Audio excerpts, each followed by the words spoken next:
Amin, amin, lăudați să fie Domnul.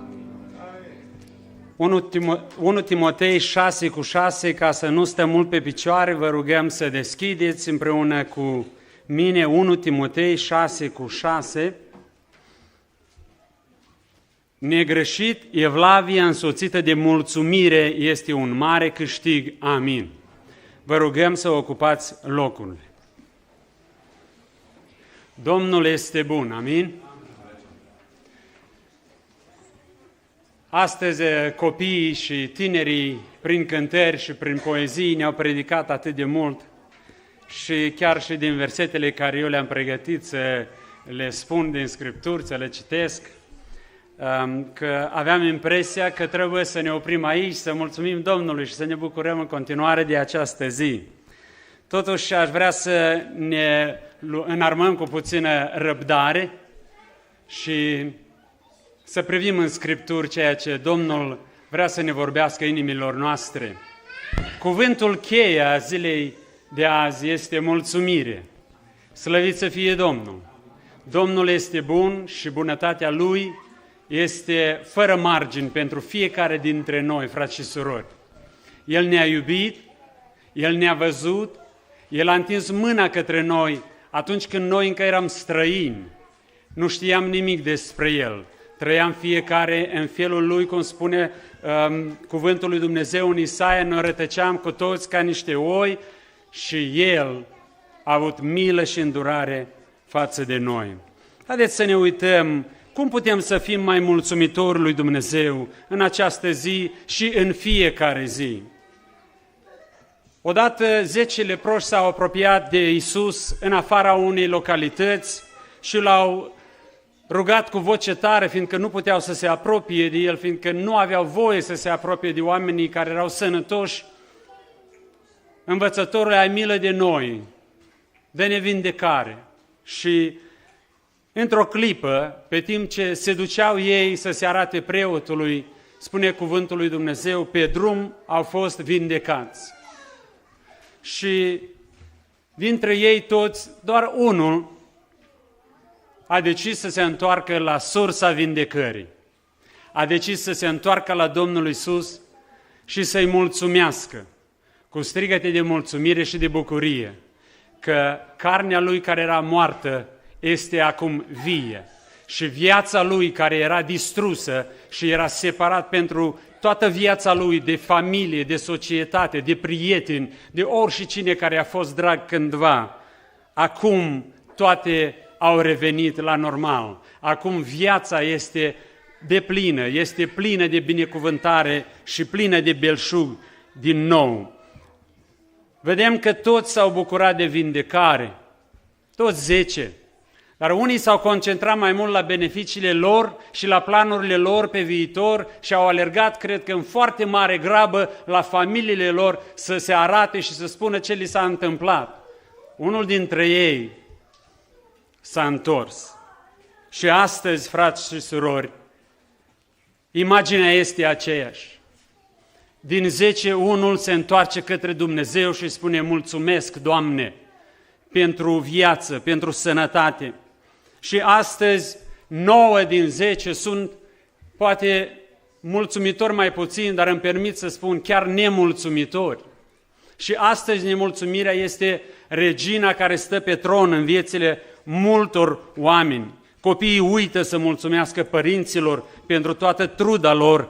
Politețea este disprețuită, un mulțumesc este văzut ca o slăbiciune. Vedem tot ceea ce ne fac oamenii nouă bine, ca și o obligație a lor ca să ne facă bine. Mai presus de toate, frați și surori, dragi prieteni, iubiți oaspeți, uităm mult mai des, mult prea des, să mulțumim lui Dumnezeu pentru toate binecuvântările sale, pentru îndurarea sa pe care o are față de noi, de sufletele noastre și de trupurile noastre. Nemulțumirea în sine este un păcat, frați și surori. Și deseori noi nu vedem lucrul acesta, dar dacă am pune alături nemulțumirea cu minciuna, cu furtul, cu orice imoralitate și orice alt păcat pe care îl găsim condamnat în Scripturi, cum ne-am mai uitat la ea? Nemulțumirea este un păcat. Una din acuzațiile Scripturii împotriva umanității răzvrătite în Romani, capitolul 1 cu 21, este că măcar că au cunoscut pe Dumnezeu sau despre Dumnezeu, nu l-au proslăvit ca Dumnezeu, nici nu i-au mulțumit, ci s-au dedat la gândiri deșarte și inima lor fără pricepere s-a întunecat. Din cauza lipsei mulțumirii au căutat să găsească o altă explicație pentru binecuvântările lor, pentru tot ce Dumnezeu a pus în viața lor și s-au dedat la tot felul de gândiri deșarte și inima lor fără pricepere s-a întunecat. Să ne rugăm Domnului ca aceste cuvinte nici de cum și niciodată să nu fie despre mine și despre dumneavoastră. O inimă nerecunoscătoare este o inimă rece față de Dumnezeu și indiferentă față de mila și iubirea Lui. Este o inimă care a uitat cât de dependenți suntem noi de Dumnezeu în fiecare clipă, cu sănătatea noastră, cu viața noastră, cu respirația noastră, una după alta. Depindem de Dumnezeu. De la un capăt la altul al Scripturii, ni se poruncește să fim mulțumitori. Când mă uitam la subiectul acesta și am văzut despre jertfele pe care Dumnezeu le-a poruncit lui Moise ca să le așeze și să aducă jertfe poporul lui Dumnezeu, erau jertfe de ispășire, erau tot felul de jertfe acolo, dar am găsit extraordinar de multe versete care spuneau să aduceți o jertfă de mulțumire. Când veți aduce o jertfă de mulțumire, să vă asigurați că este una bună, din toată inima, frumoasă, una care să fie primită de Dumnezeu. Și peste tot în Leviticul și în Numeri și în alte pasaje ale Vechiului Testament se aduce aminte iar și iar și iar să aduceți o jertfă de mulțumire. Psalmul 50, versetul 23 spune: cine aduce mulțumiri ca jertfă, acela mă proslăvește și celui ce veghează asupra căii lui, aceluia îi voi arăta mântuirea lui Dumnezeu. Frați și surori, oamenii chiar și în Vechiul Testament au încercat să-i spună lui Dumnezeu: dar noi ți aducem jertfe și aducem din porumbeii noștri, din miei noștri, din viței noștri și tăiem și îi aducem jertfe aici. Și Dumnezeu spune: credeți voi, acolo în Psalmul 50, dacă vă uitați, credeți voi că eu am nevoie să mănânc din jertfele voastre? Credeți că eu sunt ca și un om? Și spune versetul 23 și versetul 14 în acest psalm, spune: aduceți mulțumiri ca jertfă. Aceasta să fie jertfa inimii voastre, o inimă mulțumitoare, care întotdeauna se smerește în fața lui Dumnezeu și nu spune: mâinile mele, înțelepciunea mea, deșteptăciunea mea, puterea mea mi-au făcut toate lucrurile acestea, așa cum a spus odată un om bogat care spune cuvântul lui Dumnezeu și îl categorisește nu ca un om înțelept. Spune: uite ce mi-am adunat cu puterea mea, îmi voi face hambare mai mari ca să-mi pun toate acolo. Și Dumnezeu spune: nebunule, chiar în noaptea aceasta sufletul tău îți va fi chemat acasă și atunci ce vei face? Cui vei lăsa toate lucrurile pe care te mândrești că le ai? Și Apostolul Pavel în Coloseni 3:15 spune: fiți mulțumitori. Un duh de mulțumire este întotdeauna semnul, fiți atenți aici, întotdeauna un duh de mulțumire și o atitudine mulțumitoare este întotdeauna semnul unui creștin smerit și plin de bucurie sfântă a lui Dumnezeu.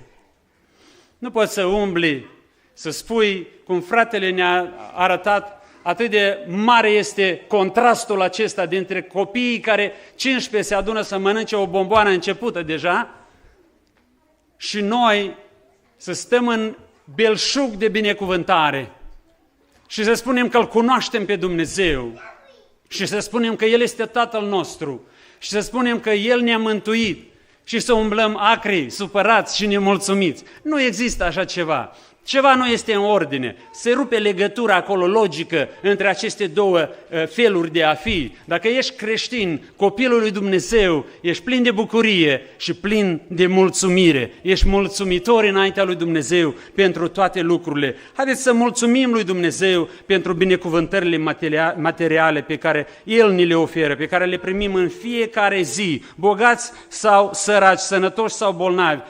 Noi trebuie să fim mulțumitori lui Dumnezeu. Haideți să deschidem 1 Cronici, capitolul 29.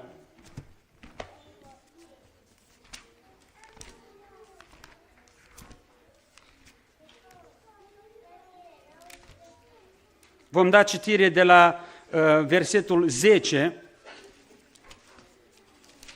până la versetul 14.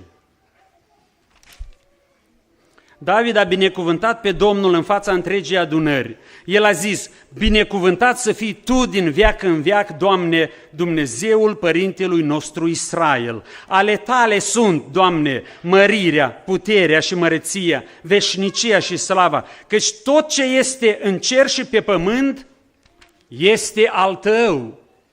A Ta, Doamne, este domnia, căci Tu te înalți ca un stăpân mai presus de orice. De la Tine, Doamne, vine bogăția și slava. Tu stăpânești peste tot. În mâna Ta sunt tăria și puterea și mâna Ta poate să mărească și să întărească toate lucrurile. Și ce să facem noi când auzim acest mesaj extraordinar? Acum, Dumnezeul nostru, Te lăudăm și preamărim numele Tău cel Sfânt. Căci ce sunt eu și ce este poporul meu ca să putem să-ți aducem daruri de bunăvoie? Totul vine de la Tine și din mâna Ta primim ce-ți aducem, slăvit să fie numele Lui.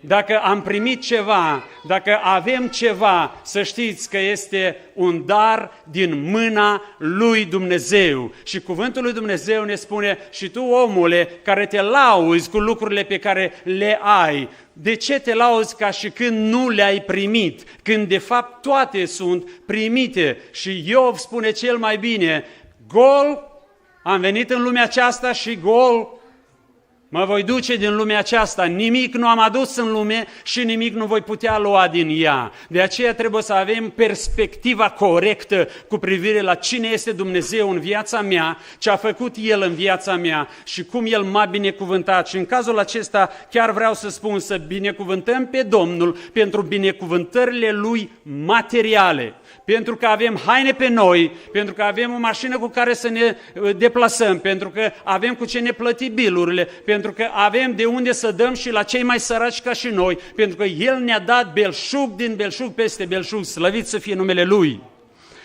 Apostolul Pavel în Filipeni, capitolul 4, versetul 11 și 12 spune: nu zic lucrul acesta având în vedere nevoile mele, căci m-am deprins să fiu mulțumit. Căci m-am deprins să fiu mulțumit cu starea în care mă găsesc. Știu să trăiesc smerit, dar mulțumit. Știu să trăiesc în belșug, dar tot mulțumitor. În totul și pretutindeni m-am deprins să fiu sătul și să fiu mulțumitor, sau flămând și să fiu mulțumitor, să fiu în belșug sau să fiu în lipsă și indiferent de starea mea să fiu mulțumitor. M-am deprins să fiu mulțumit cu starea în care mă găsesc. Ajută-ne, Doamne, să facem și noi lucrul acesta. Amin? Amin. Domnul să fie binecuvântat. Mulțumește lui Dumnezeu, și acest lucru este tot foarte important, pentru oamenii din viața ta. Cât de des mulțumești lui Dumnezeu pentru oamenii din viața ta? Este atât de ușor să luăm oamenii din jurul nostru ca și for granted, cum spun americanii. Este acolo mama și ea trebuie să mă îmbrace, hrănească, spele, îngrijească și să curățe casa. Este acolo soțul, este acolo soția și el trebuie sau ea trebuie și toate lucrurile acestea le vedem ca și niște sau multe trebuie în viața noastră. Frați și surori, nimeni nu ne este dator cu nimic absolut în viața aceasta. Când vom înțelege adevărul acesta, vom spune mulțumesc soției că ai făcut mâncare, soțului că ai fost la muncă, mulțumesc copiilor că ai făcut ce ai trebuit să faci și ai ascultat de părinți, mulțumesc părinților că s-a îngrijit de mine și s-a îngrijit de fiecare dintre noi. Să mulțumim Domnului pentru oamenii din viața noastră, frați și surori, pentru soți, soții, copii, rude, prieteni, colegi de muncă, care câteodată nu ne sunt cei mai plăcuți sau nu sunt cei mai bucuroși să ne vadă și noi nu prea suntem cei mai bucuroși să-i vedem. Să mulțumim lui Dumnezeu și pentru oamenii care sunt vecinii noștri, care locuiesc peste stradă de noi și totdeauna își parchează mașina așa că nu pot să ies din driveway-ul meu. Și să mulțumim mulțumesc lui Dumnezeu că El este și că pot să-i vestesc Evanghelia și Lui. Să mulțumim lui Dumnezeu câte căsătorii și câte relații se răcesc și în cele din urmă sunt spulberate din cauza păcatului nemulțumirii. Câți copii pleacă de acasă din cauza că nu sunt mulțumiți de părinții lor. Câți prieteni se desparc neapreciind ce a făcut unul pentru celălalt și nu vor să se mai vadă niciodată. Câți colegi de muncă sunt criticați mai degrabă decât încurajați și apreciați. O inimă mulțumitoare va aduce cerul pe pământ, frați și surori, în familia dumneavoastră, în familia mea, la locul de muncă, oriunde mergeți, pe stradă, acasă, oriunde nu veți fi. O inimă mulțumitoare va coborî prezența lui Dumnezeu acolo și oamenii vor vedea, așa cum s-a rugat Domnul Iisus, că noi suntem ai Lui și vor proslăvi pe Dumnezeu. Apostolul Pavel vorbește bisericii din Corint și biserica din Corint, frați și surori, avea tot felul de necazuri. Erau supărăcioși, erau stresați, erau păcătoși, făceau tot felul de chestii care nu erau după învățătura care le-a lăsat-o Apostolul Pavel și el spune, mulțumesc, în 1 Corinteni, capitolul 1, versetul 4 spune, mulțumesc Dumnezeului meu totdeauna cu privire la voi. Mulțumesc lui Dumnezeu pentru voi, așa cum sunteți, spune Apostolul Pavel. Vedeți că nu trebuie să fie cineva perfect în viața aceasta, ca tu să fii mulțumitor pentru acea persoană. Pur și simplu, fii mulțumitor la început în inimă și după aceea și vocal poți să spui persoanei, sunt mulțumitor lui Dumnezeu pentru tine, pentru că ai grijă de lucrurile care trebuie să ai grijă, pentru tine că ai răbdare cu mine atunci când poate nu ar trebui sau nu ai fi obligat să ai răbdare.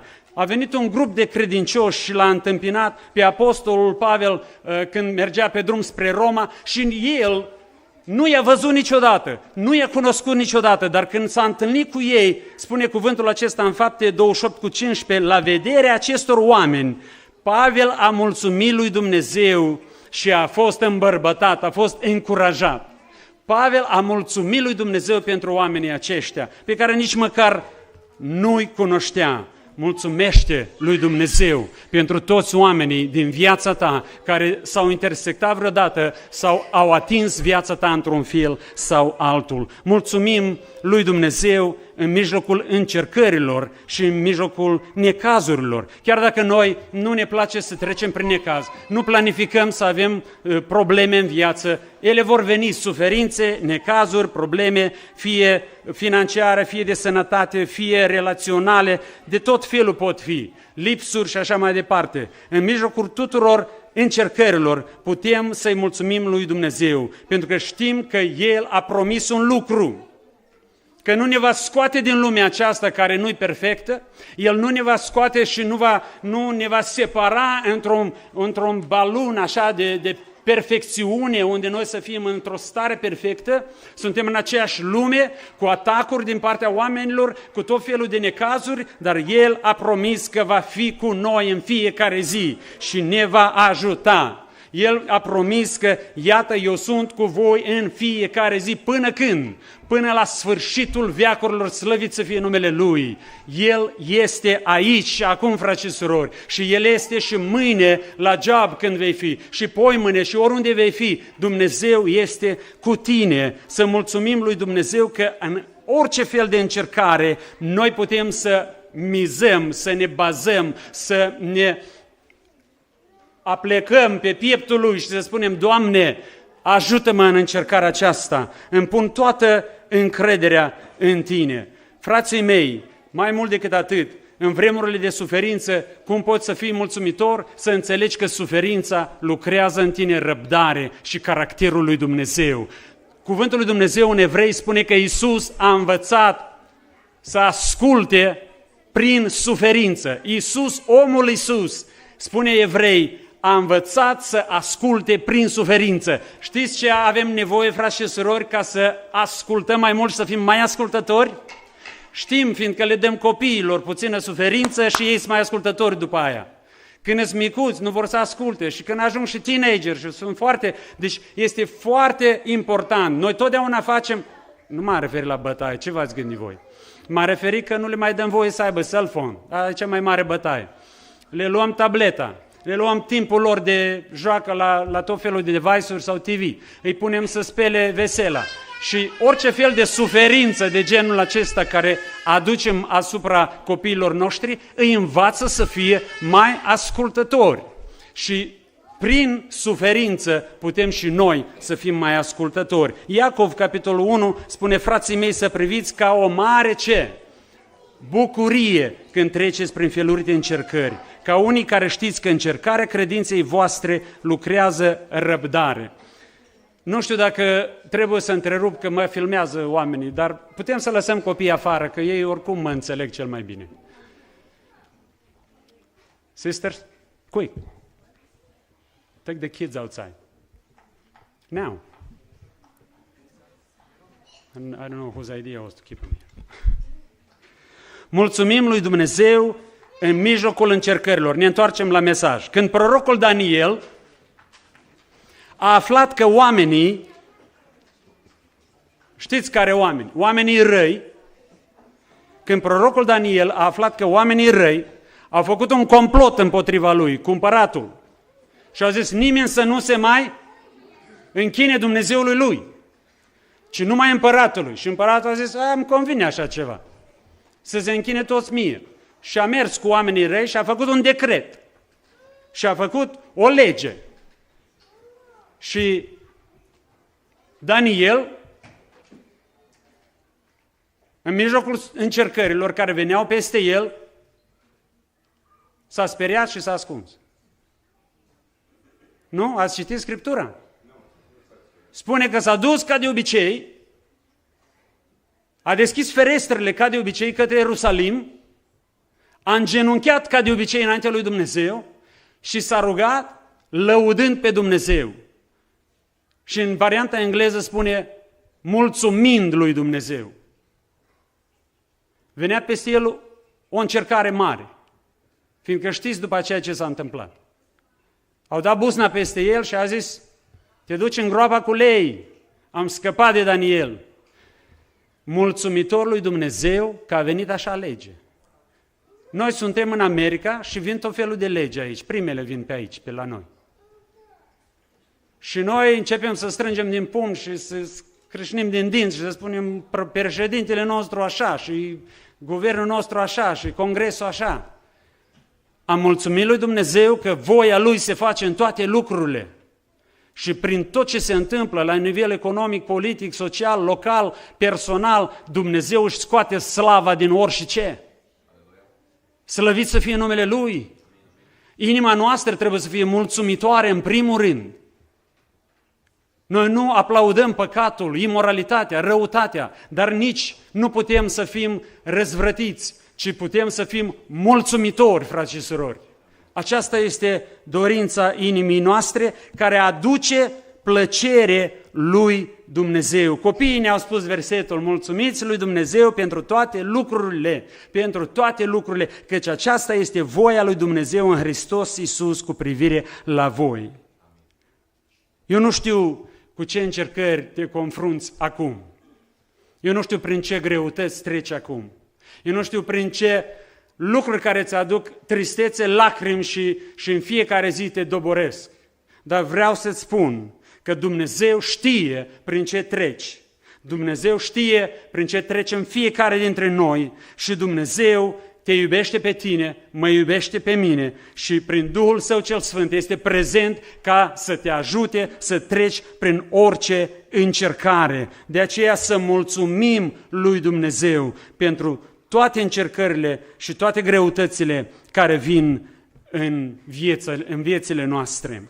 Și în ultimul rând, frați și surori, să mulțumim lui Dumnezeu pentru că El ne-a oferit mântuirea prin Iisus Hristos, Fiul Său.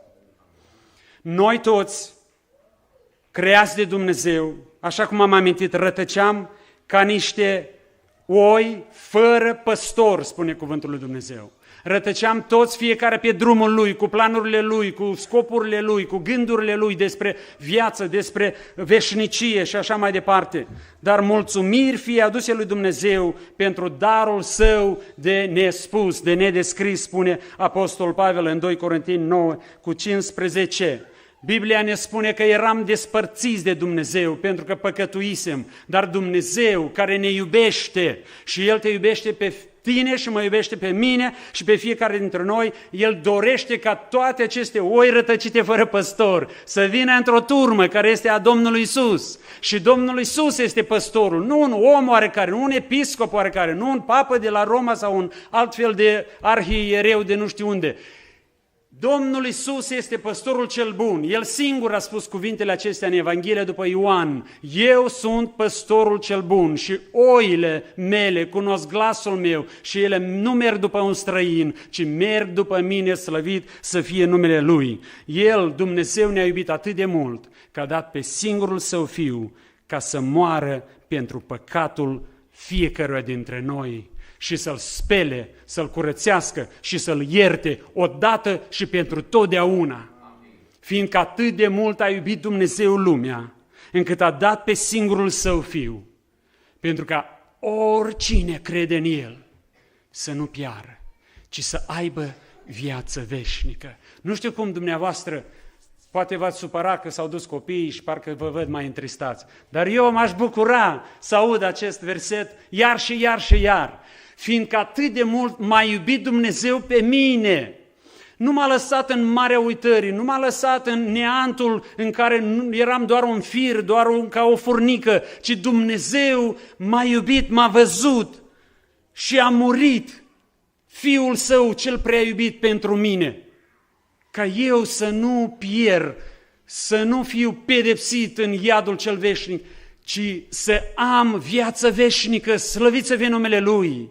Pentru aceasta trebuie să fim cel mai mulțumitori, frați și surori, că El ne-a iubit atât de mult. Și întrebarea mea este, dacă încă nu ți-ai deschis inima pentru acest Dumnezeu, ca să-i fii mulțumitor Lui și să-i spui, Doamne Iisuse, îți mulțumesc că ai murit pe cruce pentru mine, nu pentru oricine altcineva, ci personal pentru mine. Doamne Iisuse, îți mulțumesc că vrei să-mi transform viața mea într-o viață mulțumitoare și plină de roadă, plină de prezența Ta. Să facem lucrul acesta cât mai de curând, cât mai repede, în această dimineață, în această seară, oricând vă pune Duhul Sfânt al lui Dumnezeu pe inimă, o relație personală cu El nu are preț, frați și surori, nu are preț, prea iubiți oaspeți ai casei Domnului. Dumnezeu să vă binecuvânteze, să căutați lucrul acesta din toată inima. Să-i mulțumim lui Dumnezeu pentru că El continuă să lucreze în viețile noastre.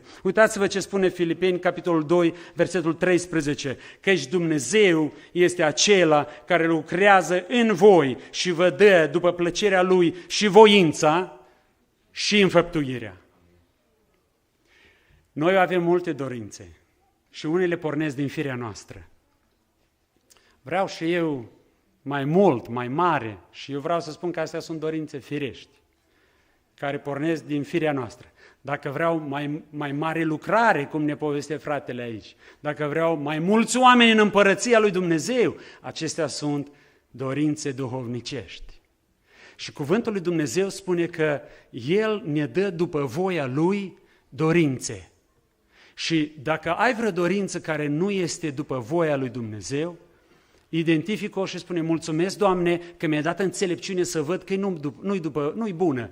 Nu-i bună dorința aceasta, dar dorința pe care Dumnezeu ți-o dă după voia Lui, pe aceea trebuie să o vezi și să îi spui, mulțumesc, Doamne, că mă ajuți să o împlinesc. Fiindcă, uitați-vă, versetul spune că El ne dă și voința și înfăptuirea.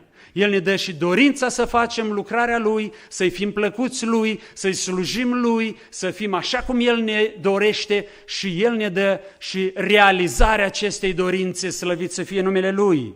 Iisus a promis ucenicilor, toată puterea mi-a fost dată în cer și pe pământ. Slăvit să fie El că El este Domnul nostru, Cel care înainte de a spune eu sunt cu voi în fiecare zi până la sfârșitul veacului, a spus toată puterea mi-a fost dată în cer și pe pământ și eu sunt cu voi. Sărbătoarea mulțumirii în America e o dată pe an, dar în Biserica Metanoia în fiecare zi, amin? Amin? În fiecare zi. cum a spus fratele, ca și copiii cu bomboana, să sărim în sus de bucurie și să strigăm, Aleluia! Eu sunt salvat! Hristos m-a eliberat! Nu mai sunt cel care eram, nu mai este veșnicia neclară, nu mai este iadul, groază în fața mea, ci Hristos și moștenirea veșnică. Strigați de bucurie toți locuitorii pământului, spune Psalmul 98. Strigați către Domnul și mulțumiți-i! Mulțumiți lui Dumnezeu!